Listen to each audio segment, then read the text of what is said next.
عامر انور بھائی رحیمر خان سے سوال کرتے ہیں کہ مزدلفہ میں نمازیں جمع کرنی ہیں اور کیا پوری پڑھنی ہے؟ مزدلفہ میں نمازیں میرے بھائی جمع تو کرنی ہے لیکن پوری نہیں پڑھنی، قصر پڑھنی ہے۔ مغرب کی تو پوری ہوتی ہے کیونکہ 3 رکھتے ہیں، سنت نوافل اس میں معاف ہوتے ہیں، اور عشاء کی 2 رکھتے ہوتی ہیں۔ اس میں حدیث جو ہے وہ صحیح بخاری کے اندر موجود ہے 1675 نمبر پر، جس میں سیدنا عبداللہ رضی اللہ تعالیٰ عنہ فرماتے ہیں کہ ہم جب مزدلفہ آئے اور اس وقت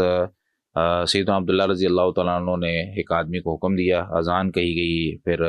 اقامت کہی گئی، صلی المغرب اور صلی بعدہا رکعتین، انہوں نے مغرب کی نماز پڑھی، اور ایک روایت میں صلی العشاء رکعتین، عشاء کی پھر 2 رکعتیں پڑھی، اس کے بعد سو گئے۔ یعنی مزدلفہ کی رات جب مغرب اور عشاء پڑھ لی گئی، لوگ پوچھ رہے ہوتے ہیں جی وطر پڑھنے کہ نہیں پڑھنے، اس رات سونا عبادت ہے، اس رات آرام کرنا عبادت ہے، کیونکہ اگلے دن جو کام کرنے ہیں نا 10 ذوالحجہ کو، وہ بہت بڑے اور تھکا دینے والے ہوتے ہیں، تو اس لیے اس رات سونا اور اگلے دن کی تیاری کرنا آرام کر کے، یہ ایک عبادت ہے جس کو سمجھنا بہت ضروری ہے۔